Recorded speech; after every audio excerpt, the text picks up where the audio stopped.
March മാസങ്ങളിലെ ഒരു സ്ഥിരം കാഴ്ചയാണല്ലോ റിട്ടയർമെൻറ്റ് പ്രോഗ്രാം. ഇന്ന് എൻ്റെ കോളേജിലും അങ്ങനെ ഒരു യാത്രയയപ്പ് ദിവസമാണ്. അപ്പോൾ അതിനായി രാവിലെ തന്നെ നമ്മളെല്ലാവരും എത്തി. പ്രോഗ്രാമിൻ്റെ ഭാഗമായിട്ട് ഇന്ന് ക്ലാസ് സസ്പെൻഡ് ചെയ്തിന്.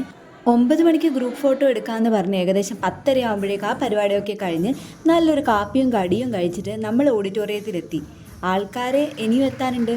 ബാക്കി പരിപാടിയെല്ലാം ഇവിടെ വെച്ചാണ്. കോളേജിലെ പ്രിൻസിപ്പൽ അടക്കം 7ഓളം പേര് ഇന്ന് ഇവിടുന്ന് വിടവാങ്ങുന്നുണ്ട്.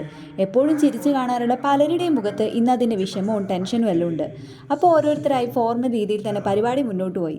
സ്റ്റാഫ് ക്ലബിൻ്റെ വക നമ്മൾ ഓരോരുത്തർക്കും പൊന്നാട, മൊമൻറ്റോ, പിന്നെ അശോക സ്തംഭം എന്നിവയാണ് കൊടുത്തത്. പിന്നെ ഫുഡും പ്രസംഗങ്ങളൊക്കെ സാധാരണഗതിയിൽ തന്നെ മുന്നോട്ട് പോയി. നല്ല അവതരണവും സമയബന്ധിതമായ പരിപാടിയും കൊണ്ട് ബോറടിച്ചില്ല. പിരിഞ്ഞു പോകുന്നവർക്ക് അവരുടെ സർവീസിനെ പറ്റിയും കരിയറിനെ പറ്റിയും ഒക്കെ ഒരുപാട് പറയാനുണ്ടായിരുന്നു.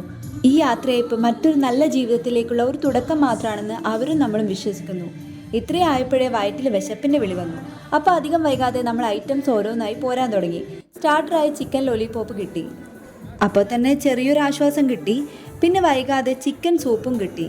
ഞാൻ ആദ്യമായിട്ടാണ് ഇത് കഴിക്കുന്നത്. എനിക്കത് നല്ല ഇഷ്ടമായി. ആ ചിക്കൻ്റെയും കുരുമുളകിൻ്റെ എല്ലാം ടേസ്റ്റ് അടിപൊളിയായിട്ടുണ്ട്. പിന്നെ ഓരോ ഐറ്റംസ് ഇങ്ങനെ നിരത്തി വെച്ചിട്ടുണ്ടായിരുന്നു. പൊറോട്ട, പത്തിരി, റൈസ്, ചിക്കൻ കറി, പനീർ കറി, ചിക്കൻ ഫ്രൈ, ഇങ്ങനെ പോന്നു ലിസ്റ്റ്. ഞാൻ എനിക്കിഷ്ടമുള്ള കുറച്ച് സാധനങ്ങൾ വാങ്ങി. അത് കഴിഞ്ഞ് ഡിഫറെൻ്റ് ആയിട്ടുള്ള ടീ അവിടെ സെർവ് ചെയ്യുന്നുണ്ടായിരുന്നു. എല്ലാം ടേസ്റ്റ് ചെയ്യണമെന്ന് ആഗ്രഹമുണ്ടെങ്കിലും ഒരു ഗ്രീൻ ടീ ഞാൻ ട്രൈ ചെയ്തു.